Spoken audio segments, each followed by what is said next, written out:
ഞാൻ ഇന്ന് ഈ വീഡിയോയിൽ നിങ്ങളുമായിട്ട് ഷെയർ ചെയ്യാൻ പോകുന്നത് പോസ്റ്റ്പാർട്ടം ബ്ലൂസ് അഥവാ ബേബി ബ്ലൂസ് എന്താണെന്നാണ്.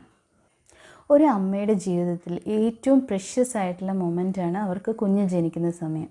ഈ സമയം എല്ലാ അമ്മമാർക്കും ഒരുപോലെ ആസ്വദിക്കാൻ പറ്റാറുണ്ടോ? മറ്റുള്ളവർ കുഞ്ഞിനെ എടുക്കുകയും കൊഞ്ചിക്കുകയും ഒക്കെ ചെയ്യുന്ന സമയത്ത് അമ്മയ്ക്ക് ഇതുപോലെ ചെയ്യാൻ പറ്റാറുണ്ടോ? നോർമലായിട്ടും അങ്ങനെ മിക്ക അമ്മമാർക്കും പറ്റാറില്ല. ഡെലിവറിക്ക് ശേഷം അമ്മയുടെ ബോഡിയിലുണ്ടാകുന്ന ഹോർമോൺസിൻ്റെ ചേഞ്ചസിൻ്റെ ഫലമായിട്ട് ഒരു 80% അമ്മമാരിലും ചെറിയ രീതിയിൽ ചെറിയ മൂഡ് ഡിസ്റ്റർബൻസ്, മൂഡ് സ്വിങ്സ് കാര്യങ്ങൾ വരാറുണ്ട്.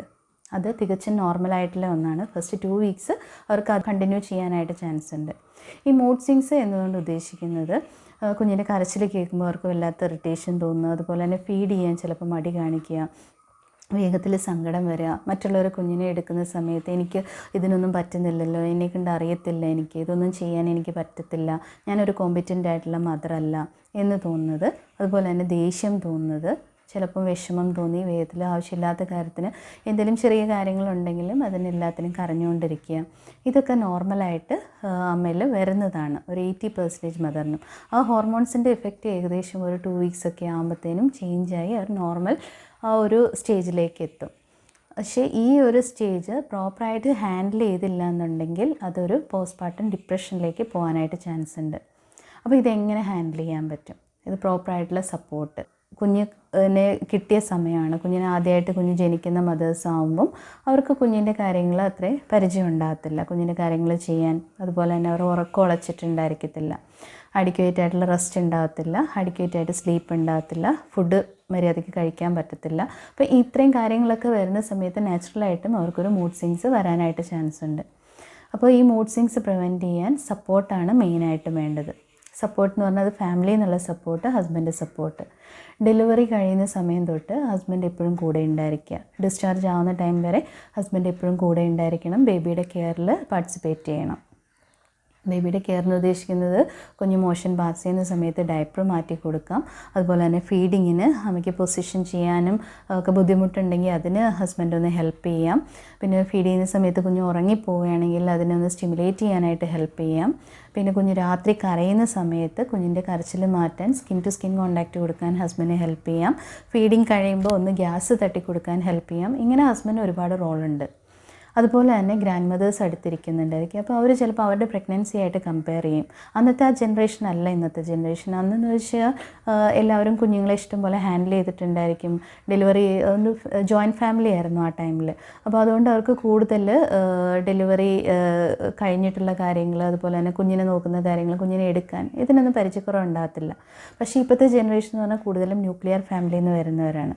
അപ്പോൾ ഈ ന്യൂക്ലിയർ ഫാമിലിയിലാകുമ്പോൾ അവരായിരിക്കും ചിലപ്പോൾ അവരുടെ വീട്ടിലുണ്ടായ ലാസ്റ്റ് കുഞ്ഞ്. അവർക്ക് വേറെ എവിടെയെങ്കിലും ഫംഗ്ഷന് പോകുന്ന സമയത്തൊക്കെ ആയിരിക്കും ചിലപ്പോൾ കുഞ്ഞിനെ കണ്ടിട്ടുള്ളൂ. അതല്ലാതെ അവർക്ക് ഒത്തിരി എക്സ്പോഷർ കുഞ്ഞുങ്ങളായിട്ടുണ്ടാകത്തില്ല. അപ്പോൾ അതുകൊണ്ട് തന്നെ അവർക്ക് കുഞ്ഞിനെ കിട്ടുമ്പം കുഞ്ഞിനെ ടച്ച് ചെയ്യാനും കുഞ്ഞിനെ ബർപ്പ് ചെയ്യാനും കുഞ്ഞിനെ പിടിക്കാനും ഒക്കെ പേടിയായിരിക്കും. കുഞ്ഞിൻ്റെ കരച്ചിൽ കേൾക്കുമ്പോഴും അവർക്ക് വല്ലാത്തൊരു ഫീലിങ്സ് ഉണ്ടാകും. അപ്പം ഇങ്ങനത്തെ കാര്യങ്ങളിൽ പ്രോപ്പറായിട്ട് ഫാമിലിയിൽ നിന്നും അതുപോലെ തന്നെ ഹസ്ബൻഡിൽ നിന്നും ഒരു സപ്പോർട്ട് എന്തായാലും വേണം. പിന്നെ കുറ്റപ്പെടുത്താതിരിക്കുക. കാരണം അവർ പഠിച്ചു വരുന്നേ ഉള്ളൂ. ബ്രസ്റ്റ് ഫീഡിങ് എന്ന് പറഞ്ഞാൽ അതൊരു സ്കില്ലാണ്. അത് അമ്മയും കുഞ്ഞും പഠിക്കാനായിട്ട് സമയമെടുക്കും. അപ്പോൾ ആ ഒരു ടൈമിൽ കൂടുതൽ ബ്രസ്റ്റ് ഫീഡിങ്ങിനെ സപ്പോർട്ട് ചെയ്യുക. കൂടുതൽ ഈ ബ്രസ്റ്റ് ഫീഡിങ് ഇഷ്യൂസ് എന്തെങ്കിലും ഉണ്ടെങ്കിൽ പോസ്റ്റ്പാർട്ടം ബ്ലൂസ് കൂടാൻ ചാൻസ് ഉണ്ട്. അപ്പോൾ അത് സപ്പോർട്ട് ചെയ്യാം. പിന്നെ അതുപോലെ പ്രോപ്പറായിട്ടുള്ള ഡയറ്റ്.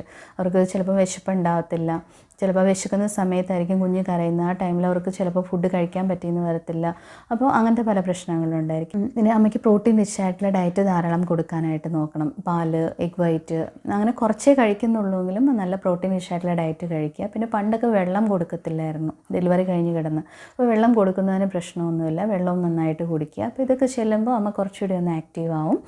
പിന്നീട് ഉറക്കം കുഞ്ഞ് പകൽ നല്ല ഉറക്കമായിരിക്കും, നൈറ്റിലായിരിക്കും കൂടുതൽ ഡിമാൻഡിങ് വരുന്നത്, എഴുന്നേൽക്കുന്നതൊക്കെ.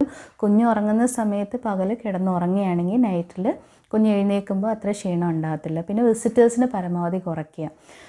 കാരണം ഡെലിവറി കഴിഞ്ഞ് കിടക്കുന്ന റൂമിൽ സ്ഥിരം കാണുന്ന കാര്യമാണ്. ഡേ ടൈമിൽ ഫുൾ ആളുകളായിരിക്കും, ഫുള്ള് കുഞ്ഞിനെ കാണാൻ വരുന്നവരായിരിക്കും. അപ്പോൾ ഇങ്ങനെ വരുന്ന സമയത്ത് അമ്മയുടെ ഉറക്കം ശരിയാകത്തില്ല. അപ്പോൾ അതുകൊണ്ട് വിസിറ്റേഴ്സിന് പരമാവധി ഫസ്റ്റ് 2 വീക്സിൽ കുറയ്ക്കുന്നതായിരിക്കും നല്ലത്. വിസിറ്റേഴ്സിന് ഒരു ടൈം വെക്കുക, ഇന്ന ടൈമിൽ വിസിറ്റേഴ്സിനെ അലൗ ചെയ്യുക. അങ്ങനെ ഒരു ഇത് വെക്കുകയാണെങ്കിൽ നല്ലതായിരിക്കും.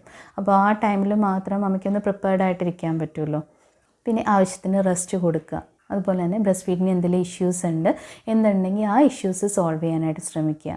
അത് ആ സമയത്ത് വേറെ ഫോർമുല ഫീഡ്, ബോട്ടിൽ ഫീഡ് കാര്യങ്ങൾ സ്റ്റാർട്ട് ചെയ്യാതിരിക്കുക. അതൊക്കെ സ്റ്റാർട്ട് ചെയ്ത് കഴിഞ്ഞ് 2 വീക്സ് കഴിഞ്ഞ് അമ്മ ഒന്ന് ബെറ്റർ ആകുമ്പോഴേക്കും കുഞ്ഞിന് ബ്രസ്റ്റ് റിജക്ഷനിലേക്ക് പോകാനായിട്ട് ചാൻസ് ഉണ്ട്. അതുമൂലം അമ്മ പിന്നെയും അത് ഒരു ഡിപ്രഷൻ സ്റ്റേജിലേക്ക് പോകും. അപ്പോൾ പ്രോപ്പറായിട്ടുള്ള രീതിയിൽ നമ്മൾ ഈ പോസ്റ്റ്പാർട്ടം ബ്ലൂസ് മാനേജ് ചെയ്തില്ലെങ്കിൽ അത് ഒരു പോസ്റ്റ്പാർട്ടം ഡിപ്രഷൻ എന്നുള്ള ഒരവസ്ഥയിലേക്ക് അമ്മേനെ എത്തിക്കാനായിട്ട് ചാൻസ് ഉണ്ട്. അതായത് അമ്മേനെ കൂടുതൽ ബ്ലെയിം ചെയ്യുക, ഒട്ടും അമ്മയ്ക്ക് സപ്പോർട്ട് കൊടുക്കാതിരിക്കുക. ഇങ്ങനെയൊക്കെയുള്ള മദേഴ്സ് ഒരു പോസ്റ്റ്പാർട്ടം ബ്ലൂസ് കഴിഞ്ഞ് അടുത്ത സ്റ്റേജ് എത്തുന്നതാണ് പോസ്റ്റ്പാർട്ടം ഡിപ്രഷൻ. ഇത് പോസ്റ്റ്പാർട്ടം ബ്ലൂസിനെ അപേക്ഷിച്ച് കുറച്ചുകൂടി ഡേഞ്ചറസ് ആയിട്ടുള്ള സിറ്റുവേഷനാണ്. കാരണം അവർക്ക് സിംറ്റംസ് കുറച്ചുകൂടി കൂടി വരും.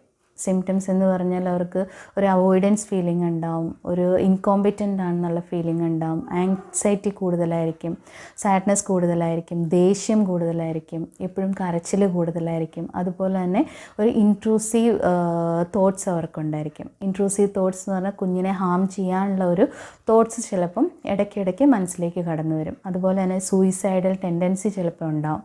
ഒരു 20% ഓഫ് മറ്റേണൽ ഡെത്തിൻ്റെ പ്രധാന കാരണം സൂയിസൈഡൽ അറ്റംപ്റ്റാണ്. ഈ തരത്തിലുള്ള എന്തെങ്കിലും ഒരു സൂയിസൈഡൽ ടെൻഡൻസിയോ ഒരു ഇൻട്രൂസീവ് തോട്ട്സോ അമ്മ എക്സ്പ്രസ് ചെയ്യുകയാണ്, അമ്മ ആരോടെങ്കിലും തുറന്ന് പറയുകയാണെന്നുണ്ടെങ്കിൽ ഉടനെ തന്നെ അവരൊരു ക്ലിനിക്കൽ സൈക്കോളജിസ്റ്റിനെ കാണിക്കേണ്ടത് അത്യാവശ്യമാണ്. പലർക്കും ഒരു സോഷ്യൽ സ്റ്റിഗ്മയാണ്.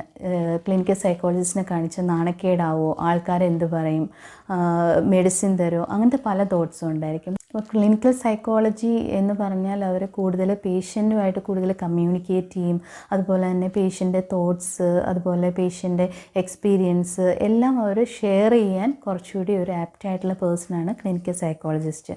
അപ്പം ഇവരുടെ അടുത്ത് ആ ഉള്ളിലുള്ള കാര്യങ്ങളൊക്കെ തുറന്ന് പറയുമ്പോൾ അവരുടെ ഫ്രസ്ട്രേഷൻ കുറച്ച് കുറയും.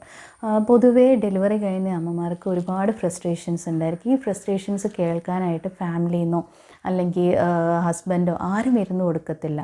അപ്പോൾ ഒരു ക്ലിനിക്കൽ സൈക്കോളജിസ്റ്റ് ഉണ്ടെങ്കിൽ ഫ്രണ്ട്ലി ആയിട്ട് അവർ പ്രോപ്പറായിട്ടുള്ള രീതിയിൽ ഫ്രസ്ട്രേഷൻസ് എല്ലാം അവർ എക്സ്പ്രസ് ചെയ്യും.